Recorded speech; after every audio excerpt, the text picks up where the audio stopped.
When pushing a superstar, it's hard for management to know if they've got the next Hulk Hogan on their hands or the next Curtis Axel, and sometimes it's just easier to dress one up as the other.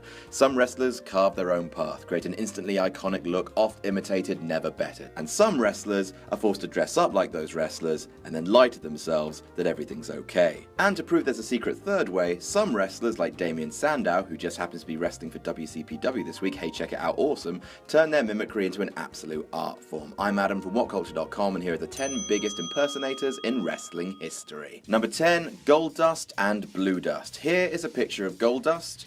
Here is a picture of Blue Dust. Really drink that picture in. Drink it all down and drown on it. Goldust himself was no stranger to the odd impression, appearing as Vader Dust, Hunter Dust, China Dust, all of which are excellent names for bands. However, in early 1999, the universe ate himself when Goldust began to be mimicked by the Blue Meanie, who covered himself in paint and did sexual things in Now I Want to Die. The two men had a paint-smeared match at the St. Valentine's Day Massacre before Bluey joined Goldie and started calling him Mommy. Number 9, Sin Cara and Sin Cara. Sin Cara never really stood a chance. He used to wrestle under the same lighting they use in Turkish brothels, and he botched his first ever ring entrance. The lad was f***ed from the start. A few months after debuting, he was suspended for 30 days for his first violation of the wellness policy. That was fast, but the character returned before the month was out, this time with the wrestler formerly known as Hunico under the mask.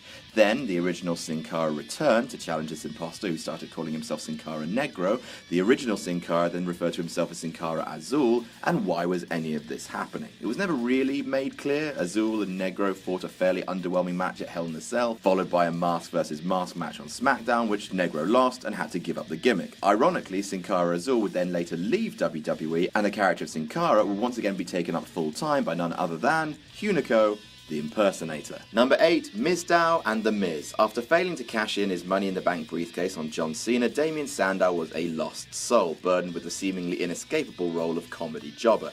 He dressed up as Davy Crockett, LeBron James, and Vince McMahon, all to sad effect. Then one day, he dressed up as The Miz, and the rest was mystery.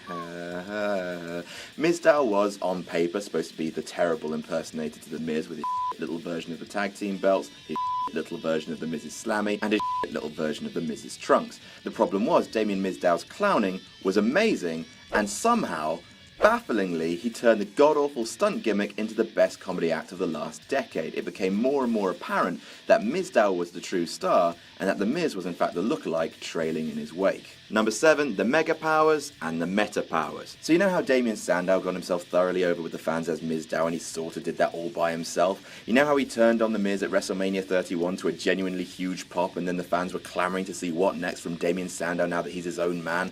Well, turns out he's Macho Mandow. That's what. That's what. The lesson WWE gleaned from Mizdow wasn't that the fans respected Sandow for doing a terrible gimmick well. They learned that the fans love terrible gimmicks, so they made him pretend to be Randy Savage. He joined Curtis Axel, who was pretending to be Hulk Hogan, and they formed the Meta Powers, a terrible impersonation of the Mega Powers. They appeared on one pay-per-view, the Payback Kickoff Show, where they lost to the Ascension, God Almighty. Number 6, Ric Flair and Lil Nate. Most young fans will recognise Charles Robinson as that sexy referee from WWE. I would, and you would too. Older fans, however, will remember his time as a WCW ref, one with a slightly peculiar fascination with the Nature Boy. In 1999, the dyed blonde ref allied himself with Flair's villainous Four Horsemen faction, helping them screw over their opponents. He even fought for them, coming to the ring in a black Ric Flair robe with Little Nature Boy written on the back, and he would ape Ric's mannerisms, including his strut and his woo!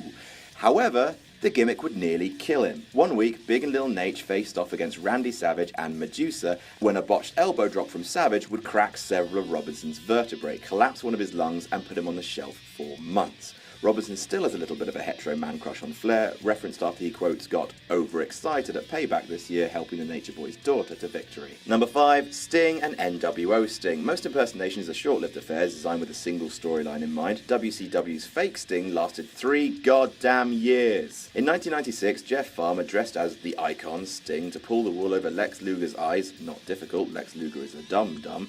I don't know! Attacking him, making both him and the fans believe that Sting had allied with the new white white-hot villains, the NWO. In the face of this appropriation of his likeness, the Stinger morphed into his most enduring incarnation, the Brandon Lee Crow rip-off Sting. You know, the dude with the white face paint. Of course, whenever original Sting changed his appearance, bogus Sting, aka NWO Sting, changed too, becoming a slightly shabbier version of the original. For the next few years, NWO Sting would just sort of hang around, lose most of his matches, be forgotten about when real Sting was there, and generally be a bit rubbish. But that's not the end of the story. Bizarrely, NWO Sting did really well in Japan. He started calling himself Extreme Sting, or Exterminator, and his popularity actually eclipsed that of the actual real Sting. What is going on? Number 4, Undertaker and Fake Undertaker. Brian Lee didn't have much luck in the WWF. He's mostly remembered as Chains, one part of the stable Disciples of the Apocalypse, a biker gang. It was rubbish. However, this wasn't Lee's first foray into the WWF. His first run led him to headlining SummerSlam.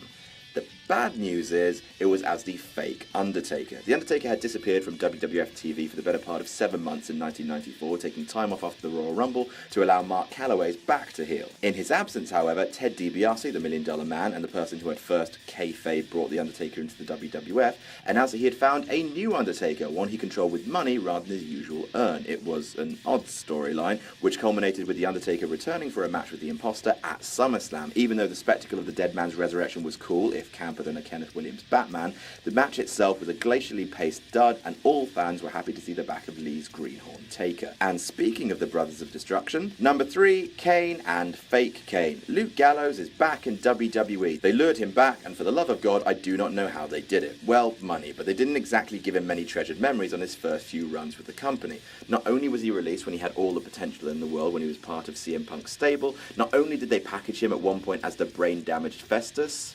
satire, but they also gave him this debut. In 2006, for a very stupid month in May to June, Kane was being tormented by voices, reminding him of May 19th. This was the date that Kay's kayfabe family kayfabe died in a kayfabe fire. It was also the release date of See No Evil, a new slasher flick starring Kane, but that had nothing to do with anything Shut Up. Turns out the voices belonged to an imposter Kane, who dressed in Kane's old clothes and mask and would attack him during matches. The two had a match at Vengeance, which rivaled the Taker-Taker match in terms of crowd apathy, and despite the imposter Kane getting the victory, the angle was deemed a flop by management and immediately scrapped. The next night on Raw, original Kane simply threw Fake Kane out of the arena, and that was that. Number 2, Goldberg and Gillberg. Gillberg was WWF's attempt at the comedy. During the Monday Night Wars, Goldberg had become an unstoppable money-making machine, plowing through opponents and generating a tornado of crowd support. His undefeated streak slowly but surely became a ratings-pulling juggernaut in the industry, and the WWF desperately needed to make some sort of counterattack. That's... oh dear. Gillberg would walk through backstage like Goldberg, pull snarly faces like Goldberg. He'd have sparklers and fire extinguishers instead of pyro. He'd say who's first instead of who's next. Fun fact, Gillberg is still in the record books as the longest reigning light heavyweight champion of all time in WWF. It is a bad world we live in. And number 1, Diesel and Razor Ramon and Fake Diesel and Fake Razor Ramon. Well, this was a bad idea. Razor Ramon and Diesel were two of the WWF's hottest properties in 1996 when they left a more lucrative contract at WCW. Their absence left a huge hole in the company, and what stung even more was the fact that Hall and Nash were acting like their old WWF characters on WCW television. Not only did WWF sue, successfully in order to get them to stop, but they also put into action one of their dumbest ideas in the history of derp. Because they own the rights to the names Razor Ramon and Diesel, WWF advertised that Diesel and Razor Ramon would be making an appearance on Monday Night Raw, despite both men also being advertised for WCW Nitro. Confused, fans turned in to see these two men. Apparently, Razor and Diesel were like Doctor Who and had regenerated into Poundland versions of themselves, like the two much-beloved characters had somehow been put through the wrong wash. The gimmick unbelievably lasted until the Royal Rumble 1997, despite being as welcome as a fart in church, as JR himself would put it. Fake Razor left the company when his one-year contract expired, but Fake Diesel found slightly better fortune, going on to become the Big Red Machine, Kane. And that's our list. Did we miss any out? Tell us about it in the comments. Don't forget to like, share and subscribe. You can follow me on Twitter here. I'm Adam from WhatCulture.com, and I'll see you soon.